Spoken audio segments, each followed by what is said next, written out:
అందరికీ శుభోదయం.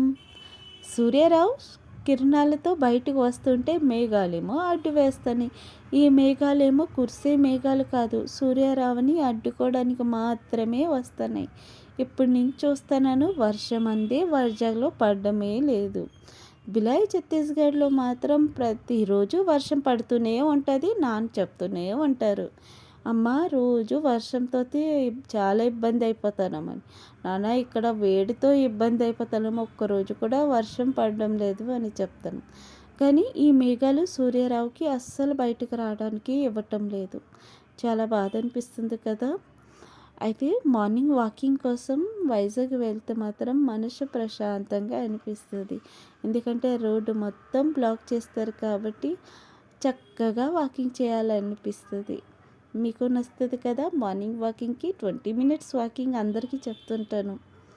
చిన్నగా లైక్ చేయండి ప్లీజ్, సబ్స్క్రైబ్ చేసేసుకోరు. మార్నింగ్ వాకింగ్కి ప్రతిరోజు వచ్చినప్పుడు వైజాగ్లో ఒక చిన్న ఇల్లు కొనుక్కోవాలని, కానీ కొనాలంటే మనతో అయ్యిందే లేదు. ఎందుకంటే వైజాగ్లోనే ₹1,00,00,000 ఉంటే ఇల్లు కొనాలి, లేకపోతే లేదు. రెంట్కైనా పోనీ ఉంటామంటే అది కూడా మన బడ్జెట్ పారు, రెండూ అవదు. వైజాగ్లో ఇల్లు కొనలేము, రెంట్ కూడా ఉండలేము. బిలాయ్ ఛత్తీస్గఢ్లో చవక కాబట్టి అయిపోతుంది. Thank you for watching.